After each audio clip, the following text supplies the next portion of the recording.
Hey everyone, welcome to week 2 of Test Realm. It just went up today, and I looked at the updates because they will apply updates as Test Realm goes on.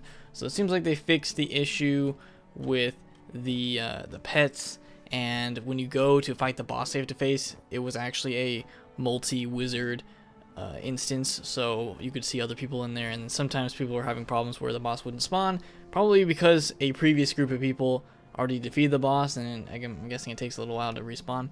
So I think they fixed that. It should be a solo instance. When I got the pet on my storm, there's already 2 people in there, so I just ran in there and then they already defeated it. So wasn't that fun, but it'll be different on Live Realm where you'll have to actually solo the boss. So today we are going to be looking at Monstrology again, but we're going to be looking at it from a different perspective. The first video was just a beginner's guide, just looking at the like the bare bones start of Monstrology in Wizard City. Now look, we're already in Mirage for Monstrology, so I'm a legendary monstrologist. And I got some questions last time of people that were kind of unsure what the point of Monstrology was and why you should do it. I mean, you don't have to do it. It's just kind of like fishing. It's a extra profession in the game that you can do if you want to.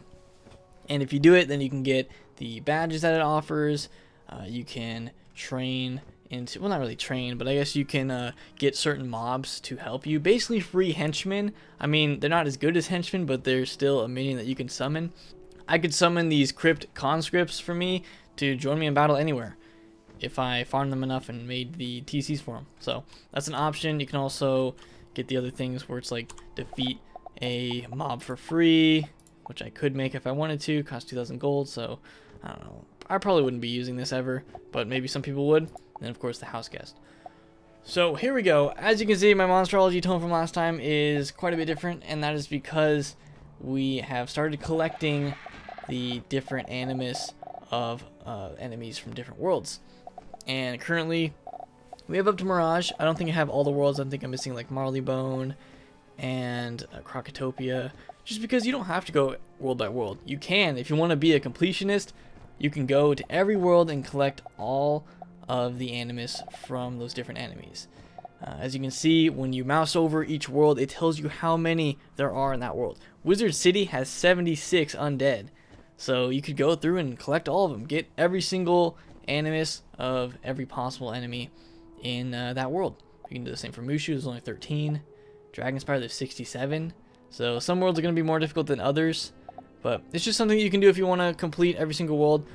Some people were comparing it to Pokemon on Twitter, like go to each world and collect a certain amount of the animus of these undead. Now, not all of them are going to be undead, because for some worlds there just isn't that much undead, and to make up for that, they added in some new animus cards, and like the extract animus. And here's the one for Polaris. It's extract polar bear essence or polar bear animus. So you can use this instead of the undead one. Just make sure that you put it in, because if you don't, if you accidentally try to use undead, your battle will not mean anything and you won't get any kind of animus or XP. But if you do that, use the polar bear one for Polaris, and then you can also use a parrot one in Azteca. So those are the 2 that I found. I'm not sure if there's any more than that, but those 2 exist. And I was trying to think of other ones in other undead in Mirage, and I could only remember the conscript, a few of the Goldshires. I'm sure there's other ones like in instances, but can't really remember too many of them right now. But people will find it. I'm sure people will make guides on Monstrology where all the enemies are, and so those could be pretty detailed because there's a lot of mobs. If you just look through all this, like Wizard City alone, 76. That'd be a process going through all that, and it also includes bosses, so you can go and fight bosses for those, collect their animus as well. So we're gonna go in this battle, just to kind of show you guys. I actually only have a minute of this, so let's just renew it because, well, we got all of our crowns back anyway. Replace it, triple animus. I'll show you guys what the triple animus does. I mean, it does exactly what it says, which is allows you to collect triple the amount that you would normally collect. So we'll have a look at that at the end, but here's where Monstrology gets difficult. You have to use this enchant on the spell that you use to defeat the enemies. If it doesn't defeat the enemies, you can use it again, and you can extract animus that way. Either way, even if you don't kill an enemy by using an extract animus spell, you'll still get animus from the first hit, so that's good. I don't think you can collect more animus than like 3 per enemy that's in the battle. If you use triple, that's 9. So I think that's how it works. But here we go with this one. I like that these guys are myth because it's easier for me. But it does scale, and in the higher world it's going to be more difficult to defeat the enemies because you can't use an enchant that does damage. You have to use an enchant that collects animus. So your spells are going to be doing less damage. And you also have to make sure that the spells kill them. I mean, they don't have to kill them, but if it's the first hit, it has to kill them with the animus spell. I'm going to get 9 for that. 126 XP. So let's take a look at our XP here. We're getting close to rank 17. If I did like 2 more battles of that, I would probably hit 17. And then let's look at the badges too. So badges, Monstrology. There's 29. I already have 18. And I've only been doing this. I think I've been doing Monstrology for maybe 2 hours. So didn't really take me that long. Of course, being a storm, being a more like hitting based school that can do more damage is going to be easier for this. That's why I didn't want to do it on my life, because it would just take longer, like unnecessarily longer. So Monstrology badges, here's all of them. The first page, second page. You can go back and equip any badge you wanted. If I wanted to be this badge, I could, or this one. And then here we go. Legendary Monstrologist is where we're at rank, what, 17? 16? I think we're 16. Yeah. Actually, no, we're 17. So we're almost 18. Okay. And the other difficult part that, I don't know, it's kind of funny.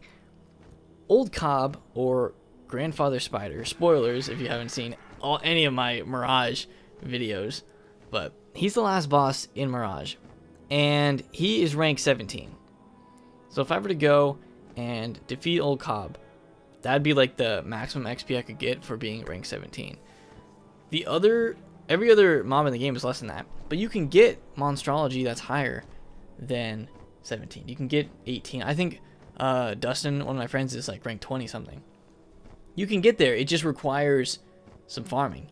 You're going to be getting less and less XP as you farm these, and it just becomes more of a hassle. Let's just do this again, try to get to rank 18. So it's going to get to a point where it just requires a lot of farming. You're going to have to try to find the highest rank mob that you can, and then just continuously farm them in order to try and get XP and continue leveling. So I think that's how it works. I don't know what the cap is or anything like that. I mean, it probably caps out when you get to the last badge that you can get on the pages. You also can get a badge for the amount of animus you collect. So that's also an objective. People that want to go for that. So there are unique badges, and I will probably go for them on Live Realm. But I just want to show you guys how easy it was to get to a higher rank in Monstrology, and how difficult it is to continue progressing, because you're going to get to a point where the enemy's rank is going to be a lot lower than your rank, because I'm defeating rank 14s in Mirage and I'm rank 17. So it's kind of just how it works. It's going to be a grind. Of course it's going to be a grind. That's kind of what this entire profession is about. It's about grinding mobs to get whatever you want. I mean, there's a few objectives that you could go for, but I like that about it. Some people are going to go and try to collect every single mob in each world just to say that they have them. I don't think there's a badge for doing that. It'd be cool if there was, because that's like a big accomplishment. But that is probably what some people are going to go for. So I got 6 from one and then 9 from the other one, so that's interesting. Sometimes I guess you get less animus. For that means, okay, basically that means for one of them I got 2 animus and the other one I got 3, but then it triples it. So that's how that works. And we got 100 XP, which isn't a lot, but now I'm going to go to Urville Station. I have a port here, and these are the polar bears. These guys are actually rank 15, so they're higher rank than the people that we just faced. I need to switch out my extracting spell, because if you don't, well, you're just wasting your time defeating them. Let's not pull the boss. Let's go down here. So these are the polar bears, rank 15. I don't know what the highest ranked polar bears are in Polaris. That'd be something interesting to look at. I doubt they're higher than like 16, maybe 16. 15 could be the max too. But we're gonna defeat these guys, and I'll probably get a little more XP from them than I would from the undead that we just defeated in Mirage. But that's basically what it comes down to. Once you get high enough rank in Monstrology, your best bet is probably to defeat bosses that are rank 17. I mean, there's not that many bosses that are rank 17, I don't think. Probably some of the ones in Mirage. But they have to be undead, so that makes it hard. And you have to defeat the boss with your spell, or at least hit them once with your spell. I don't know if this is gonna kill. Did I just use a regular? I'm gonna use 35. Let's wait another round. Not sure if that's gonna kill because I'm doing 4,000 and I don't boost. But that's basically Monstrology in a nutshell. I kind of wanted to just explain it more for you guys so you kind of got a better understanding, and it's easier to get a better understanding once you see it at high levels and basically what it comes down to. So let's defeat these guys, see how much we collect. We'll probably level. There's also Azteca mobs, but I don't think Azteca mobs are rank 15. I feel like they're ranked like 13, 14. I have to look though. And there's Azteca parrots that you can defeat. So there's a lot of options, but it just gets more difficult as you go along. And if you don't use the elixir, it's just going to take a lot longer. I'm not sure if the XP triples. I don't think the XP triples. It's just Animus. So that's just for getting Animus. And yeah, there we go. So did we collect? Yeah, we got like 100 some XP from that. And we also got the Animus from those guys. Wow, we're actually 11 XP away. Okay, that's unfortunate. I'm gonna go do one more battle and then I'll be back. Alright, decided to head back to Mirage because these guys are easier to defeat than the polar bears. And if I farm that, I probably could get a decent amount of levels with Monstrology. I mean, it would go down, so we'll see how much XP we get this time. But that's where the grind just kicks in with this new system. Okay, let's see how much we got. Gifted Monstrology. So still over 100. 105. What is it saying that? I think it was just saying that I got the next. Yeah, it says that you earned a level in Monstrology. So gifted Monstrologist. I would have to do probably like 6 or 7, maybe like 5 or 6 more battles of them in order to get to rank 19. So that's where we're at with Monstrology. I'm not sure why it says Master Monstrologist here when the badge is actually gifted. But yeah, then you just get all the badges. You continue going on until I guess there's more Animus badges. I don't know what this page of badges is, but this is probably the Animus badges. I seriously doubt the Animus badges gets more than, I think the next after this is 10,000. More than 10,000. That's ridiculous. Like, that's a lot of Animus. I don't know if that continues, but this definitely continues probably to here. So that's a lot of levels. I mean, what level is that? We're at level 18, right? So 18. Let's just count it. Let's just count according to the badges. What is the max you can get? 19, 20, 21, 22, 23, 24, 25. So just going by the Monstrology badges page, maybe rank 25 is the highest. And to get that, you have to grind out mobs in order to get to that because, well, there's not really rank 20 plus enemies that I know of. So, but yeah, there you go. That's kind of the advanced Monstrology, everything that's involved with it, and what you can get if you continue. I think I wanted to quickly look at the Monster Dome for people that were wanting to see it. Now let's just go and throw this down in one of my houses. We could do, let's do the Arkham apartment. Let's go look at this quick. I already showed it in the Malister video of us fighting, so I'm not going to actually fight anyone. Let's just look at what the actual design of it is. Where is Monster Dome? And then we'll see how you can place the, let's put it right in the middle. There we go. Is that the right way? I think it's the wrong way. Makes a pretty loud sound. I mean, this fits really well with the Arcanum, this floating book, like the swords. That's cool. So, Monster Dome, let's click it. So it sends you into it. And the default is the wooden constructs. Okay, so we've all seen this from the other video if you've watched that one.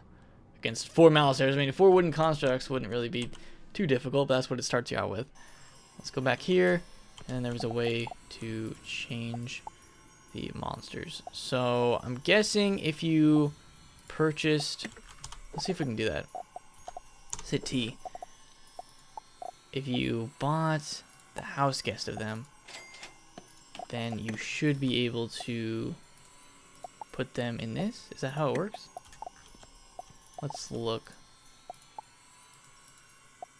Or maybe you have to make the treasure cards of them? I actually have no idea which one it is. Let's try both. So I don't have any treasure card room. Alright, let's try this again. Do not actually click it. Okay. Field guard. Some monster spells are added and mushroom can't be recovered. So you have to make this, and then you have to make 4 in order to put 4 field guards in there. So you have to make treasure cards, like the summon treasure cards of each one. So this should just be 1 field guard. Yeah. So that's how you do it. A lot of farming if you want to get, a lot of those guys in there, but that's basically the concept of that, how you would do it. So you can remove it by clicking that. And then I think that also erases your treasure card. But that's how you do it. That's the monster dome.